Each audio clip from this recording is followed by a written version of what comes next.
5장 11절부터 마지막 절까지가 되겠습니다. 우리 다 같이 보시겠습니다. 또 이르시되 어떤 사람에게 두 아들이 있는데 그 둘째가 아버지에게 말하되 아버지여 재산 중에서 내게 돌아올 분깃을 내게 주소서 하는지라. 아버지가 그 살림을 각각 나눠 주었더니 그 후 며칠이 안 되어 둘째 아들이 재물을 다 모아가지고 먼 나라에 가 거기서 허랑방탕하여 그 재산을 낭비하더니 다 없앤 후 그 나라에 크게 흉년이 들어 그가 비로소 궁핍한지라. 가서 그 나라 백성 중 한 사람에게 붙여 사니 그가 그를 돌로 보내어 돼지를 치게 하였는데 그가 돼지 먹는 주여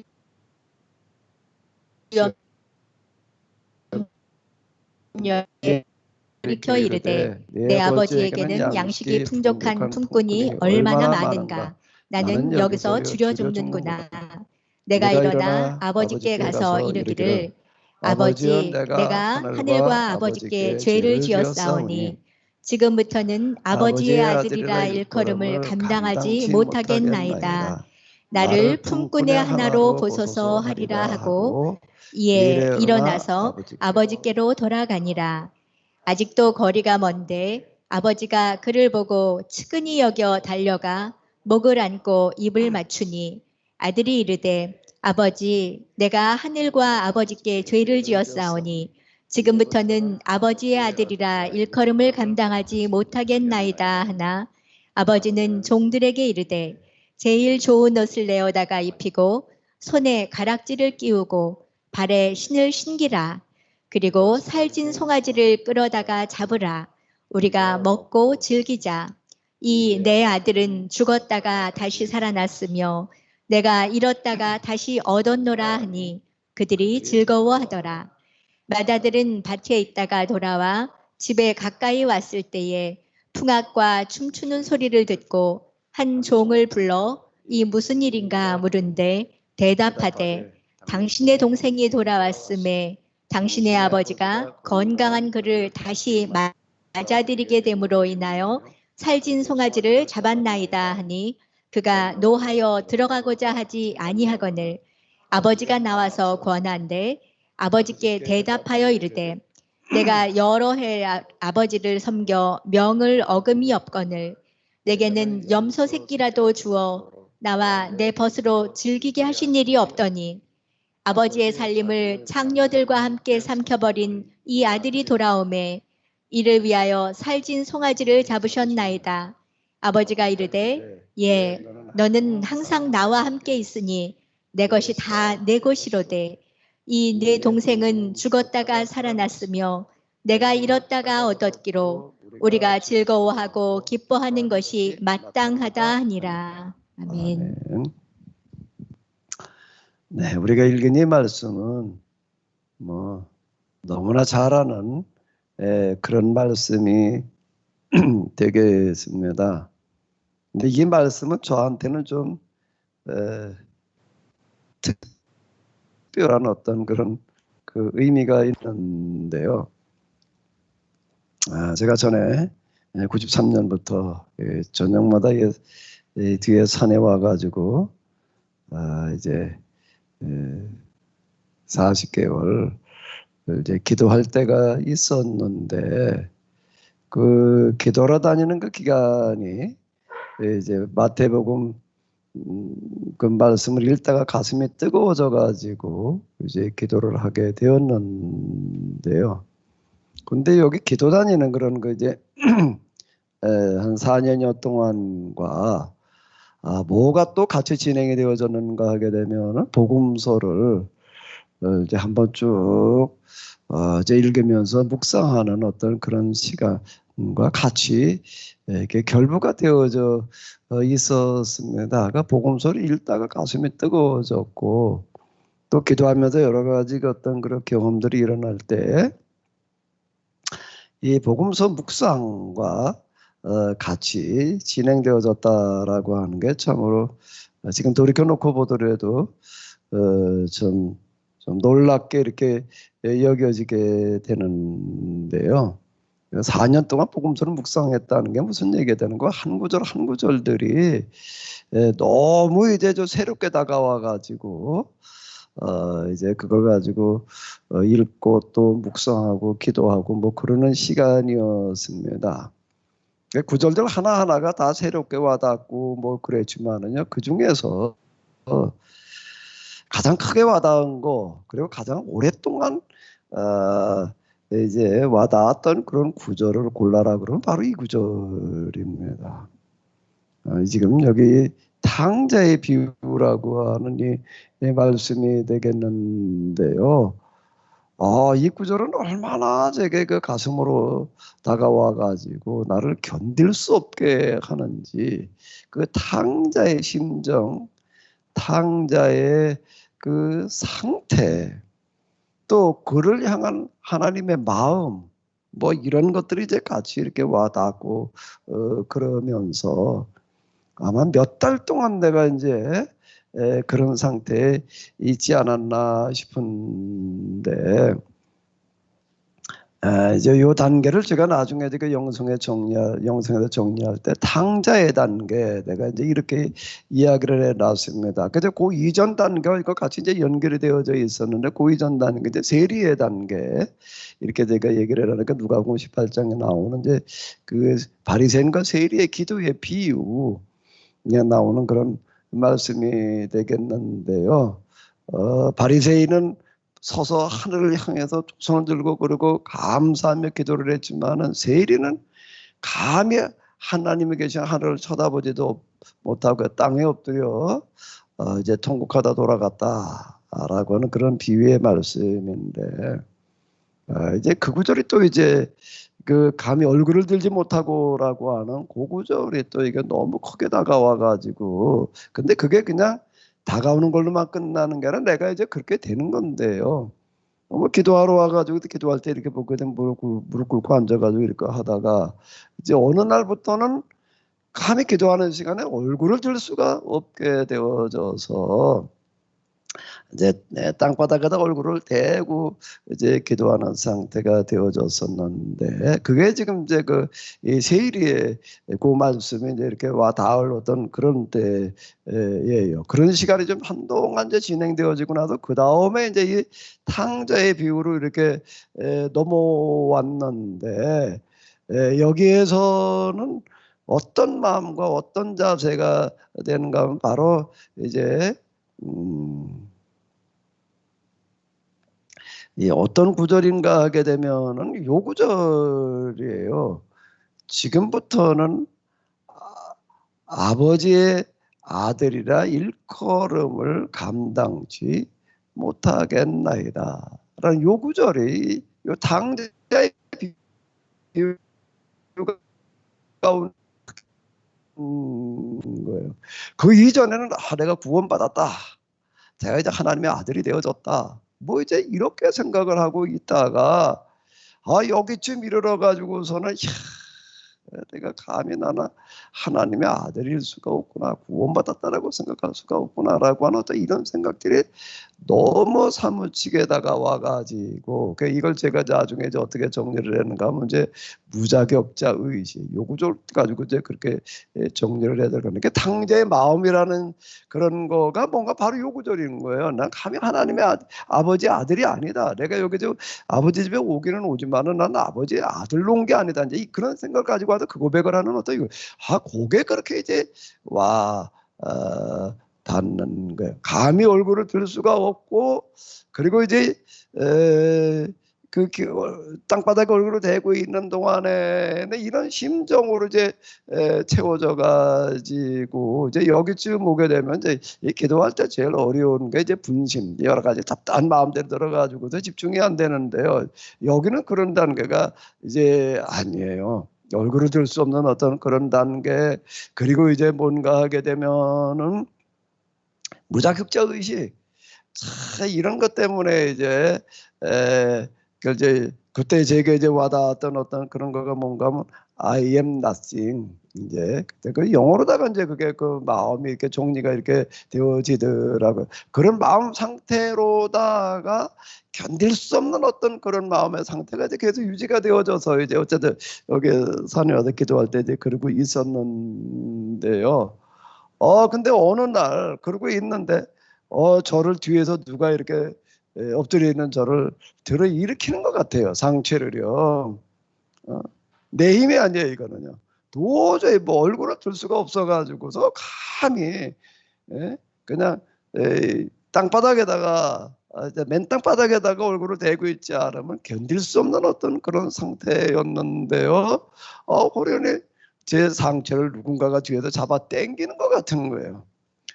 당겨지면서 이게 몇 달 만에 이제 제가 이런 상태가 이제 얼굴을 이렇게 이제 들게 되는 상체를 들고 얼굴을 들게 되는데 뭐 깜깜한 밤이죠. 뭐 깜깜한 밤인데 제가 그때 또 얼굴이 딱 상체가 들려지면서 이제 하늘을 향하게 되어졌는데 고개까지도 이렇게 그냥 자세가 내 맘대로 된 게 아니에요. 그렇게 되어졌는데 그 어둠 속에서 뭐가 선명하게 느껴지는가 하게 되면은 예수님의 눈빛과 마주치는 경험이 일어나는 거예요. 사람이 이렇게 같이 앉아서 얘기를 하다가도 눈과 눈이 마주칠 때는 느낌이 있잖아요. 눈과 눈이 마주칠 때는 지금 여기 몇 분 앉아 계시지만 오늘 사회 보이신 우리 권사님 지금 나하고 눈이 마주쳤어요? 안 마주쳤어요? 알지요? 지금은요? 아니라고요. 딱 요 느낌인 거예요. 시선이 딱 마주치는 그런 이제 현상이 이제 그때 이제 경험에 되어진 어떤 이런 건데요. 시선이 마주치면서 이제 그 뭐가 되는 눈빛을 통해서 이제 그 다음에는 이제 교감이 일어나는 이제 언어 형식이 아닌 이제 그런 이제 소통이 이제 이루어지는 어떤 이제 그런 상태였는데요. 그게 이제 이 구절과 더불어 가지고 일어났던 어떤 경험인데, 이런 것들을 제가 경험을 하면서, 야, 이 참 성경이라고 하는 게 그냥 예수님께서 하시던 비유의 말씀인 줄만 알았는데, 이게 그냥 단순한 비유의 이야기가 아니라 영적인 현실을 이야기하는 것이었구나. 이 탕자가 아버지 앞에 와가지고 얼굴을 못 들고 그냥 엎드려 있는 거 아니까 아버지가 쫓아와가지고서 그냥 잡아 일으키는 어떤 그런 이야기. 근데 너무나도 이게 이제 그대로 재현이 이제 되어지는 거예요. 저희가 그러면서 이제 여기에 이제 담겨져 있는 의미. 그때 이제 누가복음 읽어 내려갈 때니까 그때 누가복음 다음에 요한복음 이제 있잖아요. 이제 쭉 이러고 난 다음에 가가지고서 비로소 이제 이 탕자의 비유에 들어 있는 그런 의미를 이제 알게 되는 거예요. 이제 경험으로 저에게 이제 탕자의 경험이 일어나게 되고 그러면서 그 아버지가 이제 그 탕자에게 하시는 그런 말씀들이 무슨 의미인지를 이제 이렇게 다시 발견을 하게 되더라고요. 근데 이제 이 말씀에 그런 뜻이 담겨져 있었나. 이제 제가 이렇게 놀란 어떤 이런 부분은 금방 말씀드린 대로 그냥 두 아들의 비유 가운데에서 그냥 막나니가 그냥 뭐 나가서 못한 짓 하다 그러고 돌아오는 그런 얘기 뭐 그 정도로만 이렇게 알았는데 이게 지금 하나님과 우리와의 영적인 어떤 그런 실제 관계를 얘기를 하는구나라고 하는 거가 너무 놀랐고요. 이게 사실이더라고요. 이 얘기가요. 이게 이 성경이라는 거가 이게 문자로 기록되어져 있는데 하나님과 우리와의 관계를 그대로 지금 얘기를 하는 거로구나. 제가 이제 뭐 다른 구절에도 그랬지만 이 구절이 이제 너무 저에게 이제 그게 와닿았던 어떤 이제 이런 거예요. 근데 이제 얼굴을 들지 못하고 있는 그런 자식 와가지고서 이제 끌어들여도 얼굴 쳐다보면서 그러니까 눈이 마주치는 얘기가 이제 그런 얘기가 이렇게 되는 건데 그 다음 얘기 아버지는 종들에게 이르되 제일 좋은 옷을 내어다가 입히고 손에 가락지를 끼우고 발에 신을 신기라. 그리고 살진 송아지를 끌어다가 잡으라. 우리가 먹고 즐기자. 아니 전에는 이 구절이 그렇게 크게 와닿지를 않았어요. 그냥 돌아온 자식에게 그냥 뭐 거지 옷을 입고 왔으니까 그냥 뭐 옷 내다 입히고 신발도 그러니까 이게 뭐 거지니까 뭐 완전 상거지로 돌아왔으니까 그냥 옷과 신발 내줬나 보다. 그냥 그리고 죽었던 줄만 알았던 자식이 돌아왔으니까 그냥 뭐좀 음식 만들어 가지고 같이 나눠 먹었나 보다. 그냥 이 정도로밖에는 이게 이제 안 보였던 이런 구절인데 이 구절이 팍 이렇게 새로 보이는 거예요.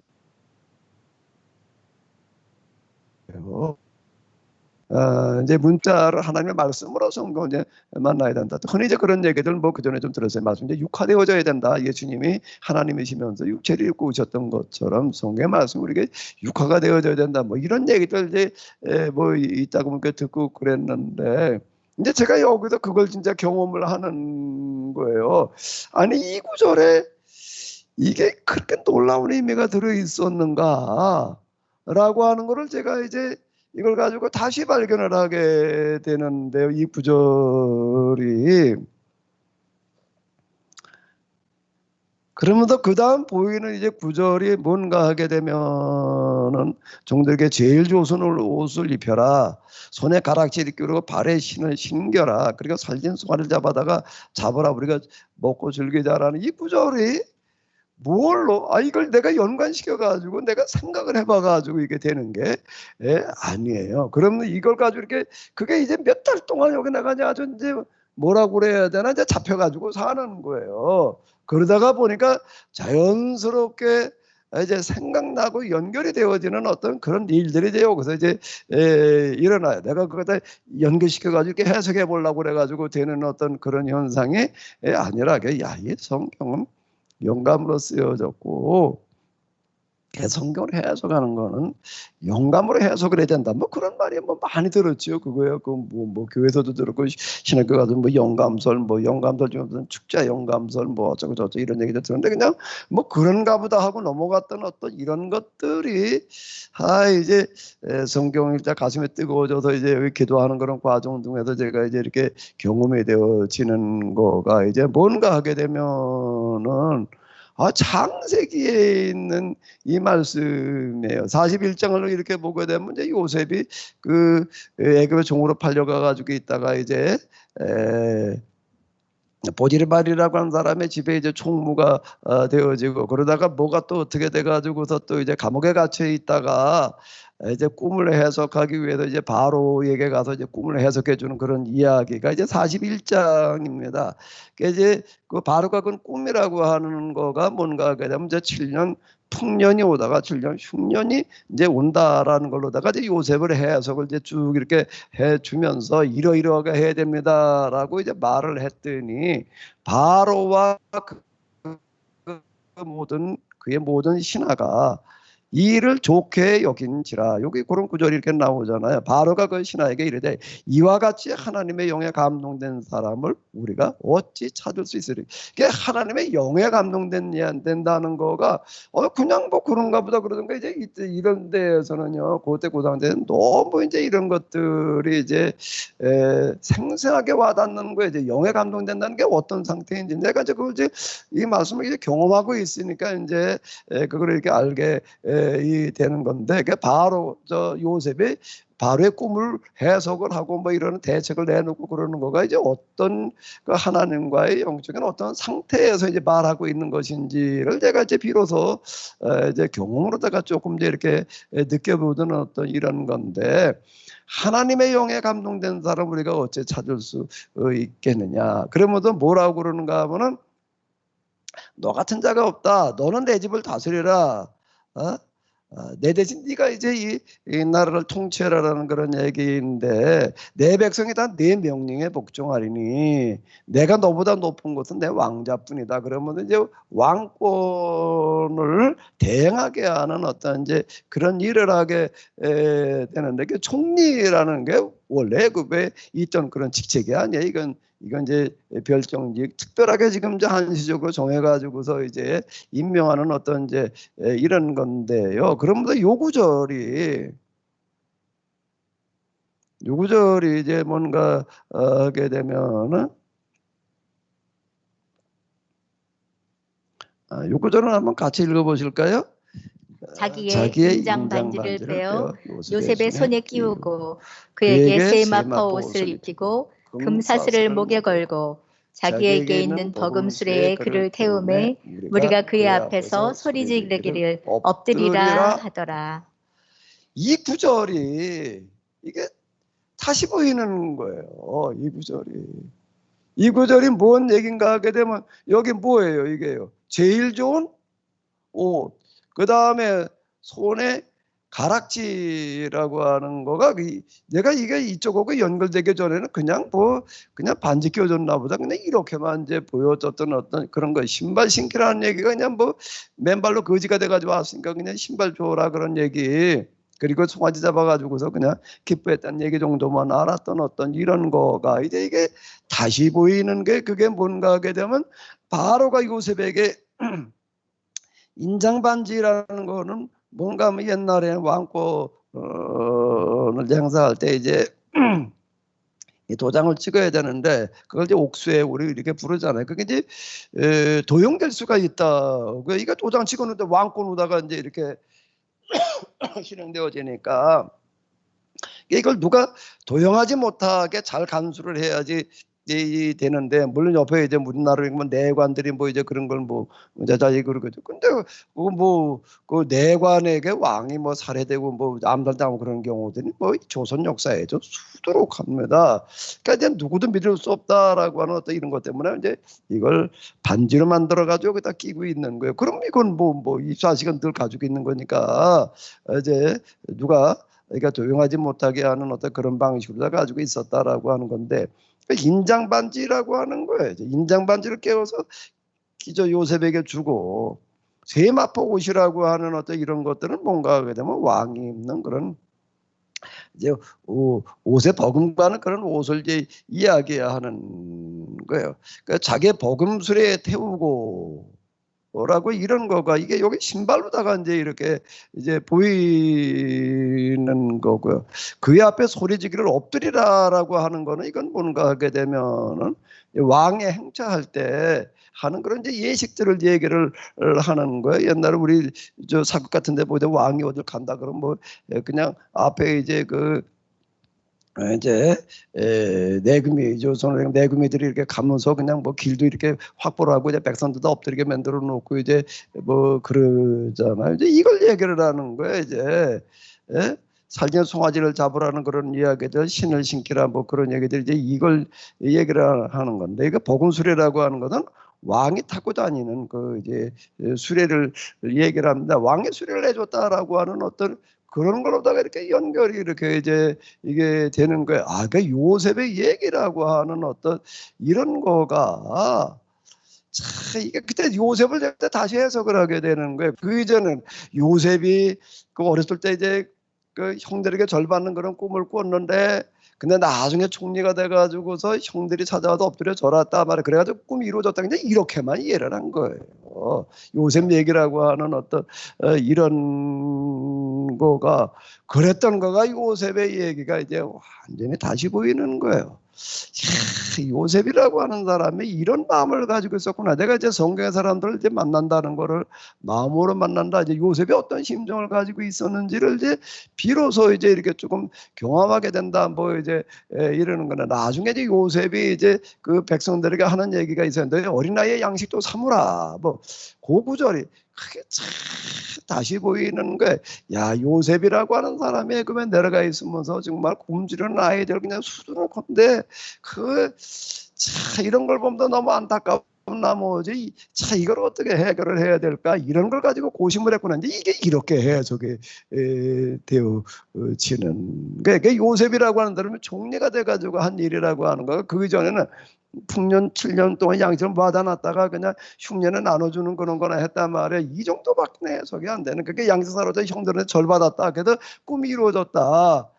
이렇게만 이제 이해가 이렇게 되던 거가 가야 형들이 믿던 곡식단이 와가지고 절을 했다는 그런 얘기가 절을 했다는 그런 얘기 곡식단이는 그 양식을 말하는 거 아니에요. 그러니까 요셉이라는 사람이 굶주림의 문제를 해결하는 어떤 그런 일을 하는 사람들이었구나. 그 곡식단에 절을 했다는 거가 이제 이게 다시 보이는 거예요. 요셉이 하는 그런 일에 곡식단이 와서 이제 이 절을 하는 곡식의 역할이라고 하는 거가 이제 양식 굶주리지 않게 해주는 어떤 이런 건데 참 이게 다시 이렇게 이제 보여지는 어떤 이런 거게 요셉이라는 사람 이렇게 이제 굶주림의 문제를 해결하는 사람이었구나. 참 근데 그걸 어떻게 이렇게 그건 읽어내지를 못했을까? 뭐 이제 이렇게 되는 거예요. 그러면 요셉은 이걸 어떻게 이걸 해결을 했을까? 양식의 문제를 그냥 뭐 초자연적 무슨 능력 뭐 이거가 아니라 이제 그러면서 제가 이제 그 애굽에 관한 어떤 그런 것도 쭉 다시 읽어보다 보니까 그 당시 애굽에는 농사 이제 뭐 어떻게 이제 애굽은 비가 안 오는 그런 지역이거든요. 그 이제 그 7절 10년 동안에 전 백성들을 이제 동원을 시켜가지고서 전 나라를 다 이제 국유화시키고 땅들을 갖다가 다 국유화시키고 모든 인력과 재산들을 다 확보를 해가지고서 아주 전국 토목공사를 해가지고 이제 전국에 7년 동안 비가 안 와도 농사 짓는데 문제가 없을 만큼 대대적인 그런 이제 저수지들을 만들어 가지고 조금 약간 높은 지역에다가 이렇게 만들어 가지고서 그 물을 가지고서 이제 농사를 짓게 했다라. 이제 이렇게 이제 이게 해석이 되어 지는 거예요. 그래가지고 그냥 7년 동안 이제 양식을 나눠주는 그런 게 아니라 그럼 뭐 마찰 타고 전국을 순회했다는 얘기가 지금 전국을 총리로 다스리라 이제 이런 얘기가 지금 이제 이런 얘기였구나. 그 조금 짤막하게 나온 그런 이야기가 참 이런 그 몇 마디 구절 속에 이런 많은 얘기들이 들어 있었는지 이렇게 이제 비로소 제가 이제 성경이 이런 식으로 이제 보여지기 이제 시작을 하면서 제가 요셉도 그렇고 뭐 기타 아브라함 뭐 기타 다 이제 노아다 이런 식으로 다 이제 해석을 해 나가는 거. 그다음 마음의 입장에서 내가 해석을 한다는 얘기가 이걸 얘기를 하는 건데요. 이게 성경에 내가 다시 보였다는 게 이런 걸 얘기를 하는 겁니다. 전혀 이게 뭐 어떻게 그렇게 보여요? 이게 요셉의 얘기와 당자의 얘기가 이게 뭐가 연결이 어떻게 돼? 그 당자의 얘기에서는 야 이거를 하는 이 하나님의 일을 하는 사람 하나님의 역할을 대신 내가 이제 대신이라는 말을 이때부터 이제 내가 생각을 하게 되는 거예요. 그러니까 전적으로 뭔가 마음이 비워줘야 되는데 이렇게 케노시스라는 게 이제 비움이라는 걸 말하는데 그건 뭔가 하면 무자격자 의식이어야 된다라고 하는 거예요. 어느 하나에 있어서도 유자격자 의식 가지고서는 안 되는 거고 전적으로 무자격자 의식이어야 된다. 그런 사람을 통해 가지고 하나님께서 이제 이렇게 일을 하신다. 이제 이게 이렇게 해석되어지게 이렇게 된 겁니다. 그래가지고 제가 이제 지금 여기까지 이렇게 오게 되었는데요. 사실 이거 경험 끝나고 난 다음에 그때 이제 90년대 후반에 우리나라에 아주 영성 이제 이게 뭐 무슨 이 수돈 영성 이런 것들에 관심들 많아가지고도 진묵기도 관상기도 뭐 이런 거 갖다 아주 그냥 아주 절정에 이르렀을 때 이제 내가 이런 경험 얘기를 하게 되면 그런 데가 워낙 많았어요. 그래서 여기저기 제가 좀 이제 다니면서 이제 겪은 거 간증하고 뭐 그런 이제 몇 사람도 꼭 찾아오는 사람들이 있어요. 이 사람들 데리고 이제 뭐 어떻게 해서 그런 경험을 했냐 말이야. 그렇게 하려면 뭘 어떻게 해야 되냐 뭐 이래가지고 이제 좀 이 사람들 데리고 영성 수련이라는 이름으로 이제 이렇게 모이게 되었는데 그 뭐 기도하면서 영성 수련 거기에 이제 뭐가 있는가라고 하게 되면은 이제 하나님의 말씀 묵상하는 어떤 이제 그런 프로그램이 이제 그 같이 들어가 있습니다. 그래가지고 이제 성경 이제 묵상을 이제 내가 이렇게 얘기를 하면서 성경 이거 쭉 가지고 이렇게 좀 얘기를 하게 되면은요. 그러니까 모이는 사람들이 영성 수련 기도 뭐 이런 건 뒷전이고 뭐가 앞전인가 하면 야 도대체 성경이 어떻게 가지고 그렇게 해석되어지냐 뭐 이래가지고서 이제 성경을 해석하게 되는 거가 이제 이렇게 시작이 되어지는 거예요. 제가 성경 무슨 뭐 해석을 해서 뭐 세미나를 하겠다 그래가지고 시작되어진 게 아니라 이제 영성 수련 뒷전이 되고 그다음에 이 성경 해석하는 거가 이제 앞전이 돼버려가지고 여기까지 이렇게 오게 되었는데요. 여기서 제가 이제 크게 이 구절에 이렇게 이제 탕자의 비유가 내가 여기 기도하러 다니고 그러는 그 몇 년 동안 와닿았던 성경 말씀과 제일 크게 제일 오랫동안 잘 사무치게 와닿았던 그런 구절들이에요. 그러면서 제가 다시 눈을 뜨게 되는 게 뭔가 하면 이 하나님께서 지금 우리를 통해서 하시고자 하는 어떤 그런 일들이 요셉이 하던 일과 같은 이런 거였구나. 이 굶주림의 문제를 해결해 나가는 어떤 이런 것들이 이게 진짜 하나님께서 원하시는 그런 일이었구나. 이게 창세기 아브라함의 하나님, 이삭의 하나님, 야곱의 하나님이 이렇게 보이는 거예요. 이런 것들이 아브라함, 이삭, 야곱이 이런 사람들이었고 창세기에서 그 요셉의 이야기가 아브라함 이야기만큼 길게 나오는 이유가 무엇 꿈을 꾸고 나도 형제들한테 절받아가지고 이루어졌다 이걸 말하려고 그러는 게 아니라 요셉이라는 사람이 애굽에 내려가가지고서 어떻게 그 진짜 굶주림이 없는 그런 나라를 만들어 놓았는가 이걸 얘기하려고 하는 거였고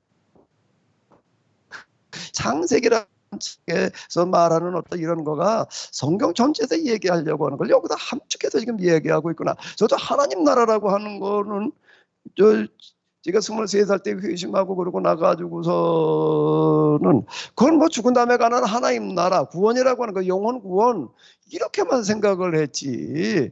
이 하나님 나라라고 하는 거를 이 땅에다가 실현을 해야 되는 거였구나. 그 실현이라고 하는 거가 무슨 영적인 뭐 어쩌고 저쩌고 이런 거가 아니라 우리 인간이 살아가면서 지금 부딪히고 있는 게 가장 어려운 이런 문제, 그게 뭐 경제 문제잖아요. 이 빈배 격차 뭐 기타 등등. 자, 이걸 하나님께서 가장 큰 관심을 가지시는 게 이런 거고 성경에서 얘기하는 게 이런 거였구나. 제가 이제 여기서 이제 눈을 뜨게 되는 거예요. 탕자의 비유가 이제 여기에서 그 하나의 어떤 그 시발점이 되어지는 어떤 이런 이게 이제 요셉의 얘기로 이어지는 거예요. 그러면서 이제 그 다음 계약법이라고 하는 거가 이 계약법이라고 하는 어떤 이런 거가 구약 성경이라고 하는 거가 예수님에 대한 예언인 줄만 알았던 거예요. 예언과 시 정도로만 이렇게 뭐 다 그렇게 해석을 하니까 이제 그렇게만 보였던 어떤 이런 거가 이 계약법이라고 하는 거가 그런 얘기가 아니라 제가 이제 그 신학교 다닐 때 그 율법 그리고 이제 그 중에서 한 학기를 이제 내가 이제 이 신연법 이쪽에서 들었던 어떤 그런 적이 이렇게 있었어요. 그 신연법이 이제 다시 생각 나워지는 거예요. 이제 그 신연법이라고 하는 어떤 이런 거가 그냥 단순하게 이상적인 실천할 수 없는 어떤 그런 얘기인 줄만 알았는데 다 그렇게 생각을 하니까 신학자들은 그렇게 얘기를 합니다. 이게 현실성 있는 이야기다라고 얘기하는 사람은 없어요. 이거는 그냥 이스라엘 역사에 그 예언자들 또는 그 사제들이 이상적인 얘기를 좀 이렇게 얘기해 놓은 거야. 이렇게만 얘기하고 그냥 지나가는 얘기지 이게 그렇게 중요한 이야기다 이렇게 생각하지 않습니다. 그게 이제 저한테 다시 와닿기 시작을 하는 그러면서 제가 이제 계약을 가지고 이제 이야기하게 이렇게 되는 거고 그래서 내가 이러고 나가지고서 경험 끝나고 영성 정리해 놓고 나가지고서 이제 구약 성경을 다시 정리를 해 나갔는데 이 율법서를 기준으로 해가지고서 특히 이제 계약의 입장에서 그걸 내가 이제 이렇게 다시 정리하게 되는 어떤 이런 일들이 이제 여기서 일어나는 어떤 이제 이런 건데요. 저에게 여기 이제 불을 붙여준 게 이 탕자의 비유예요. 이 무자격자 의식. 그리고 하나님께서는 이 계약을 맺은 그런 사람들에게 이 세상의 이 모든 운영권과 주도권을 맡기시는 거였구나. 지금도 그건 맡기기를 원하시고, 근데 이게 맡길 사람이 없어가지고서 지금 맡길 사람을 찾으시는 거였구나. 이제 이렇게 와닿는 거예요. 그러면서 이제 이런 것들이 이렇게 이제 정리가 되어져 가고 그러면서 이제 동시에 와닿는 거 제가 늘 이야기 많이 하던 거가 뭔가 하면 하나님 나라 현수 막 입구에는 뭐라고 쓰여져 있는가라고 하게 되면은 돈 맡길 사람을 찾노라. 이거는 제가 그냥 지어내는 그런 얘기가 아니고요. 그런 어떤 영적인 상태에서 너무 이런 것들이 그냥 와닿는 어떤 그런 이야기인데, 하나님의 가장 큰 고민은, 다시요, 하나님의 무슨 고민이요? 가장 큰 고민이 있어요. 하나님에게 있어서 가장 큰 고민은 뭔가라고 하게 되면은 그건 부모하고 똑같은데, 부모가 그냥 이제 어떻게 해가지고도 이제 돈을 많이 벌어놨어요. 이제 돈을 큰 재산을 가지고 있는 이제 부모가 있다고 이제 한번 생각을 해봐. 그 부모가 이제 나이가 점점점 먹어가지고 이제 죽을 날이 가까워지는데 뭐가 가장 큰 관심일까요? 가장 큰 관심일까요? 야, 이게 내가 그래도 어떻게 해가지고 돈을 좀 이렇게 모아놨는데, 이게 저 세상에서 뭐 이제 큰 부자라고 얘기를 할 만큼 모아놨는데, 이걸 어떻게 해야 될까? 어떻게 해야 돼요? 에이까지까 뭐 내 당장에 잘 썼으면 됐지, 뭐 죽은 다음에까지는 내가 걱정할 일이 있어. 그러고 죽을 부모는 세상에 없습니다. 그런 거 읽어놓은 사람은 뭘 생각을 할까요? 이거 내가 죽은 다음에 누가 내 대신해 가지고서 이걸 좀 똑바로 잘 관리할 뿐만 아니라 똑바로 좀 잘 쓸 사람이 좀 있어야 될 터인데, 이걸 가지고 고민하게 마련이라고요. 그럼 제일 먼저 누굴 생각을 하고 있어요? 자기 자식들을 이렇게 쭉 하나하나 이렇게 둘러보죠. 근데 첫째, 둘째 자식이 이제 있다고 가정을 해봐요. 근데 첫째 놈한테 이 재산 물려주면 이게 제대로 잘 관리를 할 뿐만 아니라 또 운영을 할까? 이게 아무리 봐도 이게 아닌 거예요. 이게. 그러니까 그 다음 자식, 이게 아무리 봐도 이놈의 재산을 물려줄 만한 자식이 없는 거예요. 그럼 또 그 다음, 그럼 이걸 어떻게 해야 되나? 어떻게 해야 되나? 누구 또 가까운 누구 뭐 직원 어쩌고 저쩌고 뭐 다 친척이, 아무리 둘러봐도 이 큰 돈을, 작은 돈도 아니게 큰 돈을 맡아서 참 이걸 관리할 만한 사람이 없다라고 한다고 하게 되면요, 그 사람한테는 그거보다 더 큰 고민은 없는 거예요. 근데 이게 지금요, 제가 아까 뭐 눈빛 뭐 이런 얘기 하잖아요. 눈빛이라고 하는 그런 거는 뭔가 뭐 언어로다가 뭐가 뭐 의견을 서로 주고받는 그런 게 아니라, 이제 눈빛 속에서 이제 대화가 일어나는 어떤 이런 거, 거기다 그건 맨날 눈빛이냐 그러면 그건 아니고, 이제 그것도 몇 달 되다가 이제 그다음에 또 눈빛이 사라지고, 그다음에 이제 마음이에요. 이제 마음과 느낌으로다가 이제 그 주고받는 어떤 이런 상태가 이제 이어지게 되고, 그럼 내가 이제 하나님의 마음이란 말을 내가 그래서 쓰는 거예요. 성경을 어떻게 해석을 해야 되느냐? 하나님 입장에서, 하나님의 관점으로, 그리고 하나님의 마음으로. 내가 케노시스라는 단어가 뭐냐라고 얘기할 때 그 예수님의 마음, 내가 이렇게 해석을 해가지고 키네시스라는 단어를 가지고 내가 쓰는 거는 바로 이 부분 때문에 그러는 거예요. 하나님의 마음을 어떻게 알아? 그걸 당연히 모르죠. 우리가 같이 사는 사람의 마음을 알아요? 내가 우리 사람하고 평생 같이 살았지만은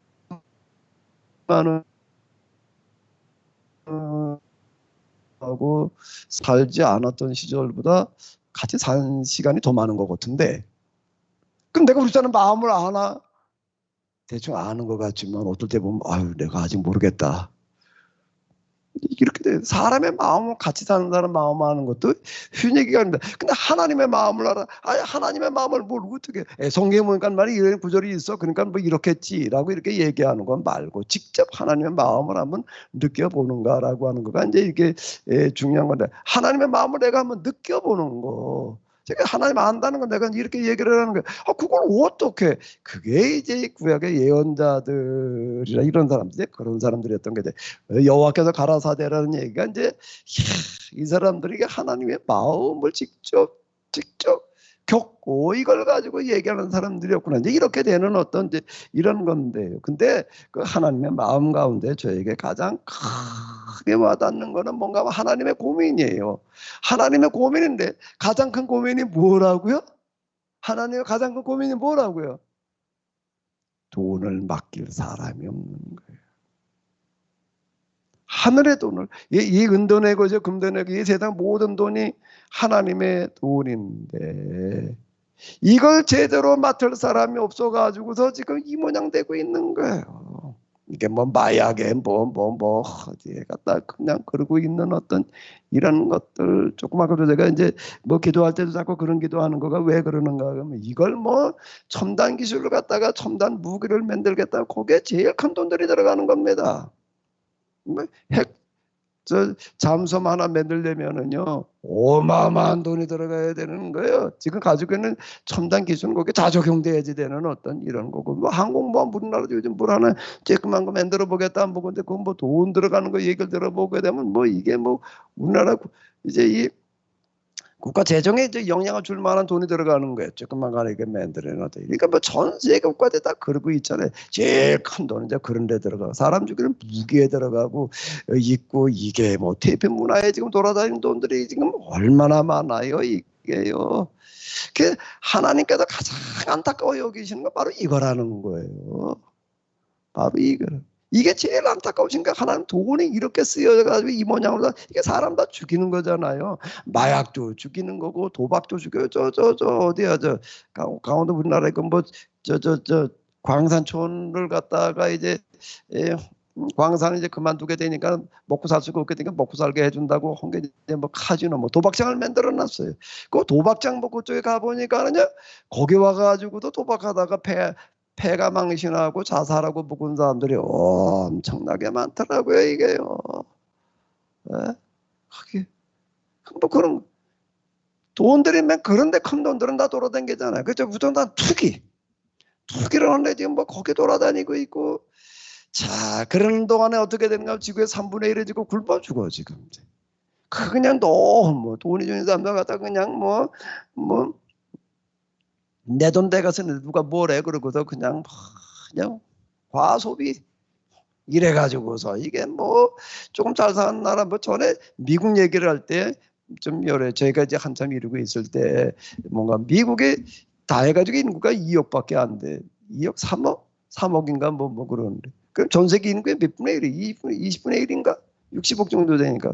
근데 미국이 20분의 1밖에 안 되는 그런 인구를 가진 나라에서 전 세계 소비 물자 3분의 1을 소비를 한다는 거예요. 미국에도. 그러니까 미국에 가서 저 물건을 팔지 않으면 다 굶어 죽어요 지금요. 미국이 제일 큰 시장이야. 3분의 1 거기다 소비를 하니까 이제 이런 형국이 돼버린 게 여기다 다 쓰고 난 너무 많이 쓰다 보니까 나머지는 어떻게 다 쓰레기가 돼버리는 거예요 지금. 그런 식이 돼버리는 거예요. 그러니까 너무 많이 써가지고도 남아가지고 나머지는 쓰레기가 돼가지고도 지금 이게 얼마나 모순이에요. 그러는 동안 어떻게 되는가 하면 전 세계 3분의 1은 굶어 죽는다는 게 있고 나머지 3분의 1은 아주 그냥 이게 정말 극빈자 수준자 살아가고 있고 나머지 3분의 1이 조금 산다고 그러고 있다라고 이런 모순이 지금 일어나고 있는 거예요. 하나님의 가장 큰 고민과 관심이 뭔가 하면 이걸 어떻게 좀 해결해 볼까요. 당연히 그럴 거 아니에요. 만약에 하나님이시라면 지금 무슨 고민을 하시겠어요? 한번 생각을 해봐봐. 이치를 가지고 한번 물어보자고요. 하나님이 진짜 살아계시고 인격이 있으시고 인격이란 게 생각이 있는 거 아니에요. 다 판단, 기타 등등. 그리고 지금 온 세상 60억 인구가 살아가는 걸 본다면 지금 뭐가 가장 큰 고민이겠어요? 그분이 난 그런 건 몰라. 아직 나중에 죽은 다음에 뭐 영혼이나 난 데려다가 하나님 나라 살게 할 거야. 그러고 있다면 몰라도 이 세상에 있는 모든 사람들을 다 하나님의 자식이라고 생각을 하고 한 사람 한 사람을 다 안타깝게 여기신다면 그 하나님이 지금 뭐가 가장 큰 고민이겠어요? 뭐가 큰 가장 관심이겠어요? 이게 이렇게 보이는 거예요. 제가 하나님을 경험했다는 건 이걸 얘기를 하는 거예요. 이건 뭐 더 물을 필요도 없는 얘기지 말이야 이게. 그럼 하나님을 믿는다는 게 뭘 해야 된다는 거예요. 하나님을 섬긴다는 게 뭘 하는 거예요. 하나님이 지금 우리에게 원하시는 거를 해야 되는 건데 하나님 원하시는 게 뭐예요? 우리는 맨날 영원군이라고만 생각을 한 거야. 이 세상에 죄악에 살아가고 있는 사람들은 뭐 그건 다 죽어가고 있는 건데 그건 안타까운 일인데 어떡하든지 빨리 가든 내가 예수님 믿게 해가지고서 영원히 회심하게 해가지고 죽은 다음에 하나님 나라 오게 봐 이렇게만 생각을 했다가 그래서 뭐가 제일 중요한 거야? 가도 영혼 구원하는 거야. 영혼 구원에게 전도하고 선교하는 거야. 이 세상은 어차피 그건 망해도 그건 다 그냥 불타버리고 말 거야. 이렇게만 생각을 하다가 다시 내가 하나님을 만나게 되는 거야. 그러고 나서 보니까는 이 도대체가 그동안 내가 성경을 이해하고 해석하고 뭘 신앙생활 한다라고 하는 게 더더군다나 어떻게다 목사가 돼가지고서 설교를 한다고 내가 뭘 한 건가 말이야 이게. 예? 이렇게 되는 거예요 제가요. 그러면서 이게 좀, 그러니까 너 더 물어볼 필요도 없는 얘기지. 이걸 맨날 영적인 무슨 일이라고만. 그러니까 이게 이 세속적인 거 이런 건 뭐 그 세상 시장 바닥 그건 뭐 어차피 다 그냥 저 불바다 될 거고 다 뭐 멸망받을 먹은데 뭐 그거 말고 좀 영적한 거, 저 고상한 거, 좀 뭐 죽은 다음에 하나님 나라 간다는 얘기 이렇게만 생각을 한 거예요. 그럼 하나님이 과연 그러실까? 과연 그러실까? 근데 야, 이게 자식이 여러지는 부모가 있다라고 한다면 죽은 다음에 그 자식이 어떻게 되기를 바랄까 말해. 정신적으로나 그냥 그저 건강하다가 행복하다가 죽은 다음에 저 천국 가기를 바랄까. 아마 이 세상에 살아있는 날 동안 좀 사람답게 살기를 바랄까. 이게 물을 필요도 없는 얘기가 되는 거더라고요. 그래서 내가 야, 이게 도대체 기독교 역사라는 게 기독교 신학이라는 게 기독교 신앙이라고 하는 뭐가 이게 전혀 이게 뭐 상식과도 맞지 않는 그런 일들을 해온 거였구나. 이제 이렇게 되는 거예요, 제가요. 그리고 지금 여기까지 와가지고 성경 내가 이렇게 해석을 하고 있는 거예요. 그거에 이제 시발점이 뭐라고요? 이게 누가복음 15장에서부터 이제 이게 이렇게 이 무자격자 의식, 하나님께서 지금 원하시는 건 바로 이런 세상 만들어 놓는 건데 그런 세상 만들어 놓으라고 아브라함, 이삭, 야곱, 요셉 그리고 모세를 통해 가지고 우리에게 계약법이라는 걸 만들어 주셨고 그리고 이 법대로 살아라고 이스라엘을 갖다가 그렇게 광야에서 40년 동안 훈련시켜 가지고 이스라엘을 들여보냈더니까 가지고 저 권력 잡은 자들이 저희들끼리만 지만 잘 살아보겠다고 또 이러고 있다가 보니까 이게 망하는 거고 아무리 경고를 해도 안 듣다가 이게 또 이제 한 번 또 기회를 줘가지고 다시 한 번 하겠죠. 또 안 돼가지고서 할 수 없이 예수님께서 오셔가지고서 이제 계약의 폐기 무효를 선언하시고서 새로운 계약을 맺어놓고 교회로 하여금 이제 교회는 이제 한번 그렇게 해보라고 또 이제 길을 교회가 또 이제 뒤에 가가지고서 어떻게 되는 거야? 영적으로 빠져버리는 거야 또 이게. 그래가지고 지금 이 모양이 되어졌구나. 하나님 나라 입구 딴 데 말고. 입구, 하나님 나라 들어가는 입구 제일 위에 제일 크게 눈에 띄게 쓰여져 있는 게 뭐라고요? 돈 맡길 사람을 찾노라. 이 세상에 돈들을 갖다가 돈 똑바로 맡아가지고 이 세상에 이 돈들이 사람 죽이는데 사람 타락시키는데 쓰이지 않고 세상 모든 사람들이 좀 건강하고 바르게 살아가는 사람답게 살아가는 그런데 좀 돈 쓸 사람 좀 없느냐. 이게 가장 큰 눈에 띄는 현수막이고 하나님의 가장 큰 고민은 이런 거더라. 제가 이 얘기하는 겁니다. 이 얘기하는 거야. 그게 계약 공동체라는 게 뭘 해야 되는 데냐 말이야. 이런 데다. 그럼 교회라는 데는 뭘 해야 되느냐. 사람들 불러다가 하늘나라 돈 쓸 사람 만들어 놓는데요. 그러니까 영혼이나 구원시키고 이제 교회 생활에는 열심히 하게 그냥 뭐 주일날 빠지지 않고 뭐 어떻게 해가지고서 말이야 뭐 그다음에 뭐 열심히 전도해가지고 교회도 좀 부흥시키고 그래 죽은 다음에 뭐 하나님 나라 가는 그 장례식은 뭐 하나님 나라 무슨 송별식이래나 무슨 뭐 환영식이래나 뭐 이렇게 생각을 하고 그저 뭐 그런 거나 하는 그런 걸로다가 이렇게 알고 있다가 여기는 사람 만들어 놓는 데였구나. 무슨 사람? 뭐 할 사람? 하늘에 돈 쓸 사람. 자, 이게 이제 경제라고 하는 이런 부분들이 이제 내가 다시 보이게 되는 거예요. 성경과의 경제라고 하는 거가 이게 뗄 수 없는 어떤 이런 거였구나. 그 경제학이라고 하는 거는 뭔가 하게 되면 이거는 신학 과목 중에서 가장 중요한 과목에 들어가 있었어야 되는 거였구나. 그게 성서신학인 줄만 알고 조지신학인 줄만 알고 교리 뭐 어쩌고 저쩌고 아니라 자.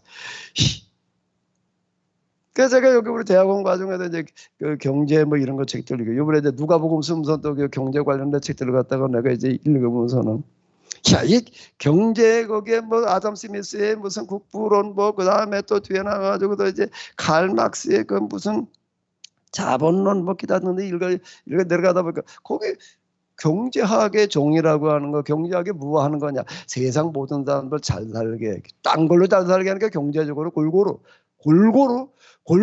잘 살게 하는 게 경제학의 목적이다. 아주 그건 경제학의 기본이에요. 내가 그거를 딱 읽으면서 야 이게 경제학의 기본이 아니라 이건 신학이지 이게.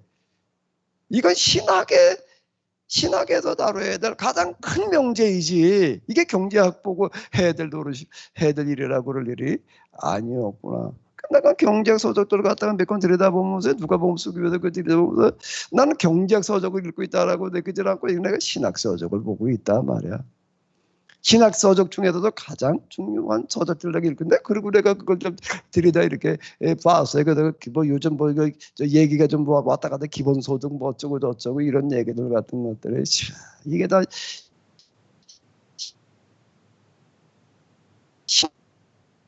근데 이게 교회는 그런 거 나를 몰라. 그런 건 그러니까 뭐 세상에 하는 일들이고 우리는 그냥 영적인 거란 말이야. 영혼권이나 이게 망조였다. 제가 이제 이렇게 보게 되는 겁니다. 그러니까 이거를 그냥 이게 신학 전통, 기독교 전통이라는 걸로 이렇게 배워가지고 이게 신앙생활하는 거고 거기다 경험이라고 그래봐야 그저 예수님을 그리스도로 영접하는 거 그저 그 정도 경험 그다 기도하니까 뭐가 어땠다 무슨 응답이 어떻다 왔다 갔다 한 그런 정도 얘기 그 정도 경험 말고 하나님을 마음으로 만나는 경험까지 가가지고서 보니 이게 완전히 성경과 세상에 달리 보이더라. 이런 얘기가 되는 거예요. 이걸 얘기를 하는 건데 여기에 진입해 들어가는 열쇠가 어디 들어있는가? 그러니까 누가복음 15장 이게 당대의 비유가 그 열쇠 역할을 하더라고요. 그래가지고 이 구절이 참 너무 이건 중요하고 특별한 구절이다라고 생각이 들어가지고 그 이후 제가 무슨 뭐 여기 뭐 계약 공동체 뭐 어쩌고 저쩌고 무슨 가정 성경 공부 그 다음에 뭐 또 자연 치유 이래가지고 내가 무슨 효소 무슨 빵 뭐 이제 우리가 생체 시제가 이렇게 떠들고 있는 이유는. 그냥 제가 그저 뭐 귀가 얇아가지고 뭐 어디가 듣고 가서 또 저거 해보자 그러고 이거 해보자 이런 뜻을 제가 하는 얘기가 아니라 이 세상에 사람이 살아가는데 제일 중요한 건 건강이에요. 육체 건강이에요. 정신 건강도 정신 건강이지만은 정신 건강이 중요한가 육체 건강이 중요한가 사회 보신 우리 권사님은 뭐가 중요해요?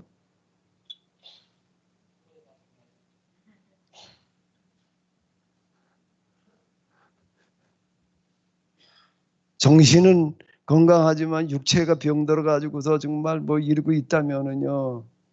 그게 행복하다고 얘기할 수가 있는가? 그거 다 초래라 이렇게 얘기할 수가 있는가? 행복한 게 정신적으로 행복한 게 더 중요해요? 아니면 물질적으로 좀 행복한 게 더 중요해요? 이게 이렇게 묻는다면은 뭐가 더 중요하다고 그래야 되나? 난 정신 행복한데 말이야. 난 뭐 나도 바지나 주스러 다녀서 난 전혀 문제 없어. 그러고 살 사람이 과연 있을까? 그래도 어디 안산 갔다 오는데 뭐야 그 보러받고 싫은 놈은 쬐만 뭐가 하나 가요 그래가지고 아이고 또 할머니가 또 저걸 그거 짚고 가는구나 저거 가지고 내가 이제 지금 고물상 하도 다니다 보여 저거 가지고 1,000원짜리 하나에다 100원짜리 몇 개 되겠다 이제 이게 보여요. 실어놓은 거 보니까 저걸 1,500원 넘지 않겠다. 내가 이제 그렇게 보이는 거예요. 저걸 줍느라고 저걸 씻고 지금 가고 있는데 나이가 얼마나 됐을래나고 이렇게 쳐봐. 난 70, 80년 줄 알았더니 한 60 좀 넘은 거 같아. 그래서 저런 아직 저 정도 나이에도 저걸 주스러 다니는 사람도 있네. 내가 그러고 쳐다보고 그러고 왔는데 하루 종일 나가서 그냥 씨름해봐야 그 뭐 돈 5,000원도 못 맺는데 나이 70, 80대 가지고서 그러고 있다. 그러면서 정신적인 건강 그 다음도 얘기를 할 거예요. 내가 자유라고 하는 거 평등이라고 하는 게 뭐가 진정한 자유고 뭐가 진정한 평등이냐라고 하는 거 내가 뭐라고 얘기를 하죠? 경제적인 자유가 진짜 자유예요. 아무리 법적으로다가 넌 자유로워 그래도요. 이게 뭐 나가가지고도 쭉쭉 따라다녀봐야 이제 먹고 살 것도 안 된다면 그 사람은 이제 자유로운 거예요. 평등 법적으로 다 평등해. 선거 올 때 말이야 똑같이 투표권 하나 줘. 그러니까 우리 평등한 거야. 근데 그 평등이라고 하는 거가 그것만 가지고 투표권 주는 것만 가지고 평등이라고 그런다라고 하게 되면은 정말 먹고 살 것도 없어가지고 나이 70, 80대 가지고도 그러고서 그냥 돌아다니고 있는 사람들 정신이나 이 세상 모든 다 평등이라고 하는 거 그게 진짜 평등으로 와닿을까? 경제적인 자유가 진정한 자유고 경제적인 평등이 진짜 평등이죠. 내가 이렇게 생각하게 된 거는 뭔가 이런 걸 통해 가지고서 내가 이게 그동안 우리가 완전히 이게 지금 헛개비에 놀아놨구나 말이야. 뭐가 진짜인지에 대해서 그런 거 다 그냥 무시하고 뭔가 좀 더 고상하다는 걸 영적인 거 정신적인 건 무슨 이게 세속적 초월하는 어떤 이런 걸로만 자꾸 이게 죽어나가다 이런 거가 얼마나 이게 성경과 그리고 하나님과 상관이 없었던 얘기였던가 이렇게 되는 겁니다. 누가복음 해석해 나가다 보니까 마침 지금 전에 15장 이르러 가지고도 이런 얘기를 하고 있는데 누가복음에는 또 무슨 이야기가 많은가 하면 청지기 얘기가 있습니다. 16장으로 넘어가면 이제 뭐 불의한 청지기 얘기가 나와요. 남의 요즘 이제 회사에 가지고 저 재정 담당하고 뭐 어쩌고 하는데 이 친구가 자꾸 빼돌리는 거예요 이제. 그러니까 주인의 이제 눈치가 채가지고 야한테 해고해야 되겠다. 그러니까 더 빼돌려놔 이제. 더 빼돌리고 쭉 잘리고 난 다음에 먹고 살 대책을 세우는 어떤 이런 얘기가 이제 여기 이렇게 나와요. 그러면서 마지막 결론은 뭔 얘기가 되는가 하게 되면은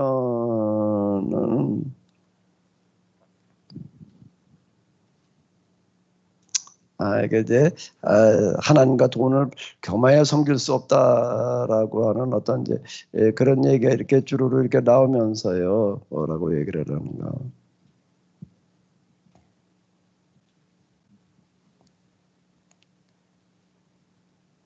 요 구절이 이제 여기서 얘기하려고 하는 결론인데요.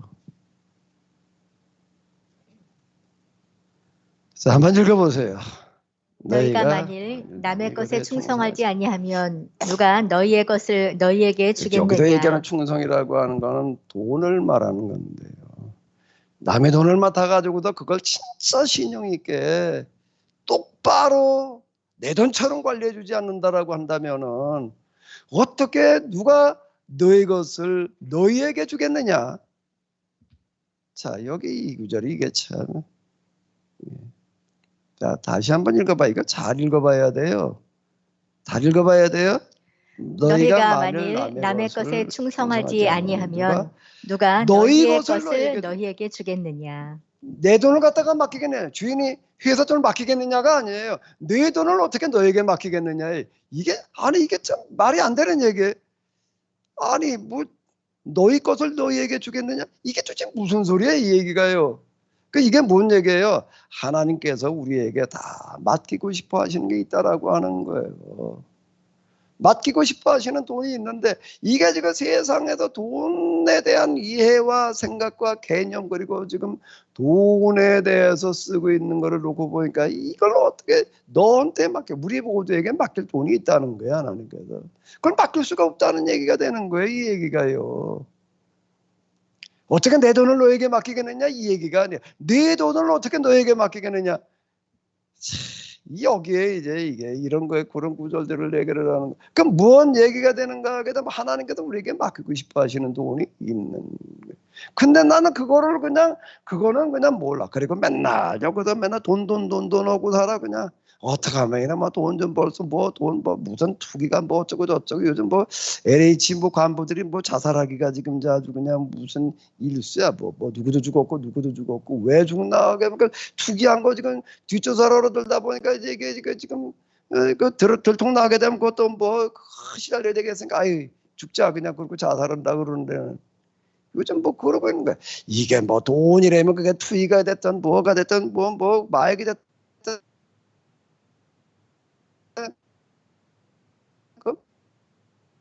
뭐 답답하고 참 안타까운 일이에요. 맨 돈의 노예가 돼가지고 있으니 그걸 어떻게 너에게 이 돈을 맡기겠냐. 그러고 있지 이러고 우리는 살아가는 거예요. 세상에 참 어리석은 사람, 세상에 참 불쌍한 사람 뭔가 하면 자기에게 주어진 돈이 어마어마하게 많아. 근데 그 돈에 대해서는 전혀 모르고 그냥 평생을 찢어지게 그러고 살다가 저 노후 요즘 이 노후 대책이라는 말을 우리 아마 80년대, 90년대까지만 하더라도 90년대로 좀 말 나오고 80년대까지만 노후 대책이라는 말이 없었습니다. 무슨 노후 대책이 있었어요. 그냥 나 살다가 애들 그냥 열심히 가르쳐 놓기 바빠가지고 그 출가시키기 바빠가지고 노후 대책이라는 건 생각도 못했어요. 늙은 다음에 그럼 뭐 애들 그렇게 다 가르치면 그 자식들이 알아서 좀 먹여주겠지. 그러고 그냥 살았지요. 근데 이제 그런 시대가 아니야. 이제 애들이 이제 자기 노후 대책을 해놔야 된대. 그 노후 대책도 없어가지고서 그냥 그러고 있다가 죽은 사람만큼.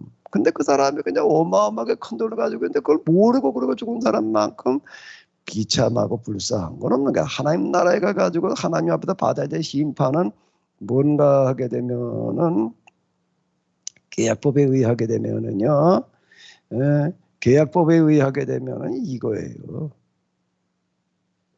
그러니까 아주 하나님 우리 심판하실 때 말해 이게 뭐 무슨 강도질하고 말이야 뭐 어디 가도 도둑질 하는 놈하고 남뭐저 속여 먹은 놈 이제 이런 거나 가지고 심판받는다고 생각을 하는데 그거보다 더 우선적으로 더 큰 심판이 있어요. 더 큰 죄가 있어요. 뭔가 야, 넌 내가 너에게 맡기려고 했던 그 돈을 너는 맡아가지고 제대로 쓰고 왔냐?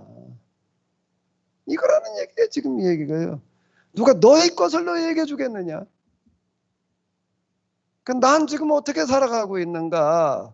난 지금 뭐라고? 하나님 뭐 믿지? 뭐 믿어서 어떻다고 그래도 하나님께서 난 뭐 예수님 중에서 구원받았고 말이야. 이제 여기서 뭐 하나님 좀 잘 믿으면 하나님 좀 복을 주셔도 뭐 언제 건강하게 될 텐데 말이야. 좀 물질의 복도 좀 주시면 좋겠는데 말이야. 에이 뭐 안 주도 할 수 없이 그냥 뭐 이렇게 그냥 감사하면서 살아야지. 그냥 이러고나 있다가 그냥 하나님 뭐 저 왔습니다. 넌 누구냐? 제가 뭐 어떻게 신앙? 그래 난 너 도무지 모르겠는데. 난 너 도무지 몰라. 아이 절 몰라요? 제가 신앙생활은 몇 살 때 어떻게 해가지고 내가 희심을 했고요. 내가 얼마나 신앙 열심히 하다가 전도도 좀 했고요. 내가 뭐도 했고요. 내가 교회당 질 때도 집 팔아가지고 내가 헌금도 했고요. 근데 하나님 날 몰라요? 난 널 도무지 모른다. 이런 일이 여기서 벌어지는 거예요. 이게요. 돈 쓴 일을 하고 우리 심판받는 이게 누가 보면 그런 얘기 많아요. 이게요. 맨 그런 얘기예요. 뒤에 나오는 지금 여기 어리석은 부자 얘기들도 다 그런 거고요. 돈 잘못 쓰게 되면 어떻게 되는가 하면 오늘 밤 내가 네 영혼을 데려오겠다 말이에요. 이렇게 되는 거예요 지금요. 나는 지금 어떻게 하고 있는가? 맨날 돈 하고 있지. 돈의 노예가 돼가지고서 그냥 그러고 살아가지고 맨 돈의 주인이 될 사람이 없는 거야. 하나님 보시기에는요. 이 돈을 가지고 좀 어떻게 좀 써봐야 될까라는 걸 가지고 고민하는 사람이 돈을 어떻게 써야 될까 가지고 고민하는 사람 그런 사람이 지금 없는 거예요. 누가 너희 것을 너희에게 주겠느냐. 근데 여기 지금 12장 우리가 앞에서 봤잖아요. 여기 어떤 청지기가 하는 거 우리가 깨어있으라는 얘기가 무슨 얘기냐 말이야. 깨어서 있으라 뭐 잠자지 말고 기도하라는 얘기냐. 허리에 띠를 띠고 등불을 켜고 서 있으라는 얘기가 무슨 얘기예요. 무슨 얘기예요. 여기 이렇게 보게 되면 그런 얘기가 나와요. 뭔 얘기가 되는가 하게 되면은 내가 참으로 너에게 이르노니 자기 것을 자기에게 주는 게 아니라 저희 것을 저에게 주는 게 아니라 아예 주인이 그 모든 소유를 그에게 맡기겠대. 그 누구에게 맡긴다는 얘기예요? 누구에게 맡긴다는 얘기예요? 이 얘기예요. 자, 한번 읽어보세요. 지혜 있고 진실한 청지기가 되어 주인에게 그 집 종들을 맡아 때를 따라 양식을 나눠줄 자가 누구냐? 온 세상 사람들이 굶주리지 않게 좀 그리고 먹고 살 걸 가지고 고민하고 씨름하는 사람이 도대체 누구냐? 그 사람이 있다라고 한다면 그 모든 소유를 그 사람에게 맡기겠다. 자, 이 얘기예요. 이 얘기. 간단하고 단순한 얘기야. 그렇게 하는 사람이 있다라고 한다고 그 사람의 진짜 있다라고 한다라고 하게 되면 그 사람이야 그런 사람이 있다라고 한다면 뭐라고 얘기를 하는가 하게 되면 그 종들은 복이 있으리로다.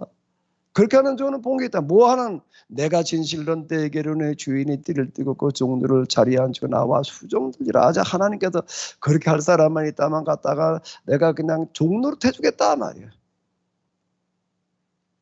이게 성경이고 이게 계약법이에요. 이런 거에 대해서 교회 다니면서 도대체 저는 어떻게 보니까 못 들어봤어요. 근데 어떻게 뭘 어떻게 하다 보니까 여기까지 와가지고 저는 이제 이렇게 보이는 건데 지금도 하나님께서는 고민이에요. 무슨 고민이라고요? 가장 큰 고민이 무슨 고민이라고요? 자, 이게 누구 좀 이거 돈 좀 맡길 사람 없나 말이야. 큰 돈 좀 맡길 사람 없나? 성경을 좀 똑바로 이렇게 이해를 하고 야 정말 내가 이렇게 한번 해봐야 되겠단 말이야. 그리고 나서는 사람 좀 없단 말이야. 내가 좀 세상 모든 돈을 좀 한번 매겨가지고 이놈의 투전파로 돌아다니는 돈들, 저 마약판에 돌아다니는 돈들, 그거 뭐 또 무슨 스포츠 운동 뭐 어디 뭐 미국에는 무슨 뭐 야구 선수가 뭐 1년에 받는 게 뭐 무슨 수백억 뭐 이렇게 돼. 공 하나 던지는데 뭐 계산해 놓고 보니까 뭐 웬만한 사람이 저 평생 벌어도 못 벌면 번 돈들을 공 몇 번 던지면 버는 그런 나라가 그런 일이 또 유럽은 보니까 뭐 또 축구 거긴 또 축구 선수 뭐 얘기하는 거 보니까 뭐 하루 뭐 얼마지 뭐 억 단위로 버는 그런 사람들이 있어. 공 한번 찼다 하게 되면 이게 공 한번 차는 게 맨날 차는 게 시합 며칠마다 한 번 있으니까 발길질을 한 번 하면 이게 무슨 뭐 억단위가 왔다 갔다 하는 그런 돈이라는 게 그렇게 쓰일 돈이 아니잖아요. 그렇게 돈이 써야 되는 게 아니잖아요. 무슨 항공모만 한다는 만들기 위해서 국가대적을 갖다가 몇 프로 갖다 씹어 넣어야 될 만큼 말이에요. 가해만한 나라 그런 거 만들지도 못해요. 우리나라도 겨우 이제 이쯤 되니까 규모 세계 경제 매듭 뭐 이쯤 규모가 되니까 그래도 뭐 항공모만 큰 것도 아니고 그냥 뭐 중형급 좀 하나 좀 해봐야 되지 않냐 뭐 이런 소리가 나와요. 이제 그 돈을 갖다 그런 데다 써야 되나? 하나님께서 원하시는 게 과연 그런 거겠어요? 이걸 뭐가 좀 똑바로 좀 만들어 놓을 사람 좀 없을까? 그걸 가지고 정말 평생 실험을 하고 고민을 하고 해결해 보려고 그럴 사람이 과연 없는가? 하나님께서는 지금 이 예배를 보시면서도요. 참 이게 신령과 진정의 예배라는 게 그건 뭐 딴 데 가지고 하나님께 열심히 그냥 믿음을 가지고 기도하면 믿음을 가지고 예배드리면 그 신령과 진정 하나님께서 찾으실 만한 예배해야 되는 거지요. 뭐가 찾으시는 거예요? 하나님의 고민과 하나님의 생각 마음과 맞아야 되는 거지요. 우리 그냥 내 방식대로 에이 오늘 내가 그래도 뭐 바쁘고 힘들어 내가 하나님의 예배드리러 왔으니까 말이야. 하나님께 날 그래도 기뻐 받아주시겠지. 계속 난 뭐 힘들지만 해도 11조를 하고 있으니까 말이야. 나는 그래도 열심히 하고 새벽 기도를 다니니까 이 정도 수준인 거예요. 지금 이 정도 수준이에요. 안 하는 것보다는 100번 낫겠지만은요. 겨우 그 정도로 그냥 끝나야 되나? 그냥 우리의 신앙생활이라고 하는 게 평생 그냥 그러고 교회나 왔다 갔다 하고 그저 교회 생활이라 교회 일이나 와도 열심히 하다가 말아야 되나 그래?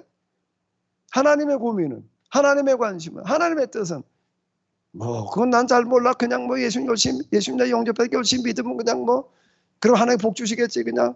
그저 그 정도. 그리고 이 자식도 지금 앞으로 이 신앙 좀 잘 가지게 해봐야 될 텐데 근데 이 정도나 가지고 우리는 지금 신앙생활이라고 그러고 여기까지 오고 있는데 하나님하고는 상관이 없는 거예요 지금요. 우리가 좀 눈을 똑바로 떠야 될 줄로 압니다. 아멘. 아멘. 돈 이거 가지고 또 찬양을 하나 만들어 놔야 되겠네. 돈은 다 좋아하잖아. 뭐 승집사님 그 씨하고 웃는 거 같아. 아니? 난 아닌데 그런.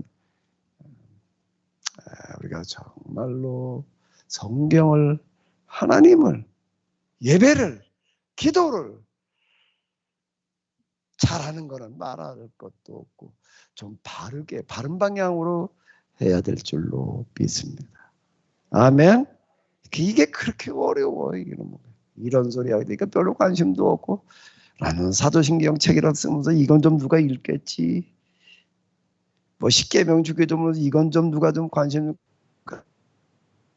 가져보려나.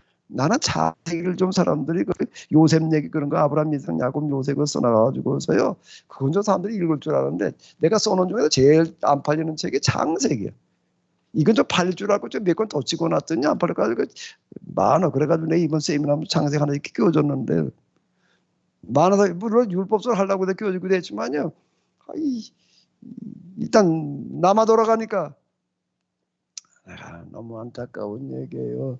도대체가 이게 우리가 뭘 한다는 얘기인가 말이야. 이게 신앙생활 한다는 게 성경 뭘 말하는 것인지에 대해서 이렇게 모를 수가 있나, 이렇게 얘기를 해도 못 알아들을 수가 있나, 이렇게 관심이 없을 수가 있나. 이런 생각이 들다가 내 능력이 내 주제가 그거밖에 안 되니 말이야. 이걸 더 더 이상 어떻게 더 퍼뜨려 놓지 못하고 그러고 있는데 자 내가 더 이 이 정도밖에 못하고 있는 내가 더 한심하다. 그러고 있어요.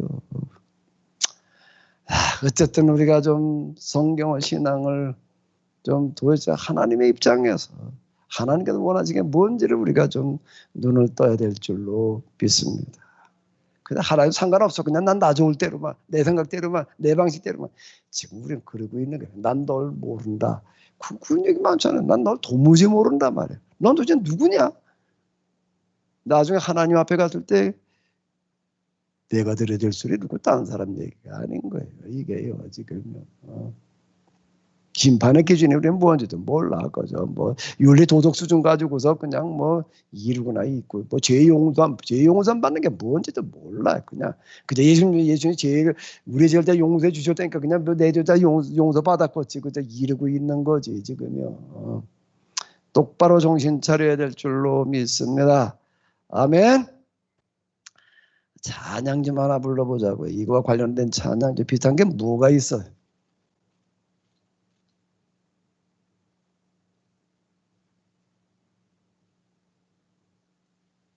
가장 뭐가 제일 적합할까? 요게 좀 적절한 게.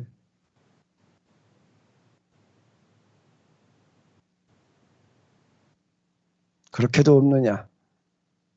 어디 있지? 그렇게도 없느냐가